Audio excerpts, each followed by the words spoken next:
So നമ്മുടെ ഞാൻ ഇന്ന് ചെയ്യാൻ ഉദ്ദേശിക്കുന്ന പ്രൊജക്ട് എന്താണെന്ന് വെച്ച് കഴിഞ്ഞാൽ സ്റ്റോൺ പേപ്പർ നോട്ട്ബുക്ക്. അതായത് ഇപ്പം നമ്മുടെ ആണെങ്കിൽ ഡീഫോറസ്റ്റേഷൻ വളരെ കൂടി വരുന്ന സമയമാണല്ലോ. അപ്പം മരങ്ങളാണെങ്കിൽ ഒരു പേപ്പറിന് ഒരു മരം വെച്ച് വെട്ടിമുറിക്കുന്നു എന്നാണ് നമുക്ക് സർവകലാശാലയിൽ നിന്ന് നമുക്ക് മനസ്സിലാക്കാൻ കഴിയുന്നത്.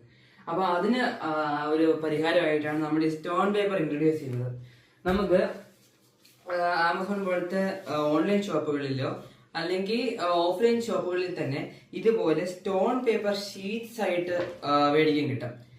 അതായത് നമ്മുടെ ഈ കാൽഷ്യം കാർബണേറ്റ് ലൈം സ്റ്റോൺ, അതായത് ഈ കൺസ്ട്രക്ഷൻ കമ്പനീസ് ഒക്കെ കൺസ്ട്രക്ട് ചെയ്തതിനു ശേഷം ബാക്കി വരുന്ന സ്റ്റോണുകൾ ചീകി വൃത്തിയാക്കി പേപ്പർ ആക്കുകയാണ്. നമ്മൾ അതിന് A4 സൈസിലുള്ള ബുക്ക് ആക്കുന്നു. ബുക്ക് ആക്കിയതിനു ശേഷം നമ്മളിത് കംപ്ലീറ്റ്ലി എക്കോ ഫ്രണ്ട്ലി ആണ്. ഒപ്പം ഒരു മരം പോലും നമ്മൾ ഇതിനെ വെട്ടാനായിട്ട് യൂസ് ചെയ്യുന്നില്ല. അപ്പൊ ചോദിക്കും, കല്ലുകൾ വേസ്റ്റ് ആകുന്നില്ലേ? ഇത് അതുകൊണ്ടാണ് ആർക്കിടെക്ചറിൽ നിന്നൊക്കെ വേസ്റ്റ് ആകുന്നത് മാത്രമേ ഇതിൽ നിന്ന് ഉപയോഗിക്കുന്നുള്ളൂ. ഒപ്പം നമുക്ക് മേടിക്കാൻ കിട്ടുന്ന ഫ്രിക്ഷൻ പേന, അതായത് നമുക്ക് എവിടെയെങ്കിലും ഒരിടത്ത് എഴുതി കഴിഞ്ഞിട്ട് ഇത് വെച്ച് മായ്ക്കാൻ കഴിയും. അപ്പം ഒരു പേപ്പർ തന്നെ പിന്നെ റീയൂസ് ചെയ്യാൻ കഴിയും.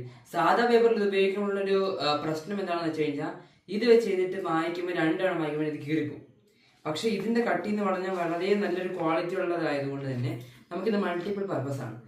നമുക്ക് എഴുതാം, മായ്ക്കാം.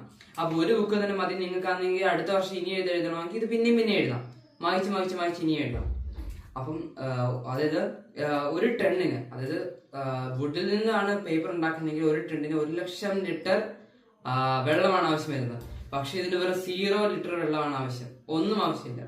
ഇത് ജസ്റ്റ് ഫാക്ടറിയിൽ കൊണ്ടുപോകുന്നു, കാൽഷ്യം കാർബണേറ്റ് എല്ലാം ജസ്റ്റ് ചീകി വൃത്തിയാക്കുന്നു, കിട്ടുന്നു. ഒരു ബുക്കിന് നമുക്ക് വില വരുന്നത് ഏകദേശം വിത്തൗട്ട് പ്രോഫിറ്റ് 200 രൂപയാണ്. ഒരു 250 വിൽക്കുകയാണെങ്കിൽ തന്നെ ഇത് വളരെ വലിയൊരു പ്രൊജക്റ്റ് ആണ്. ഒപ്പം ഇതിപ്പോ പല കൺട്രീസിലും ഉപയോഗിക്കാൻ തുടങ്ങിയിട്ടുണ്ട്. അപ്പം ഇന്ത്യയിലേക്ക് ഇത് കൊണ്ടുവരണം.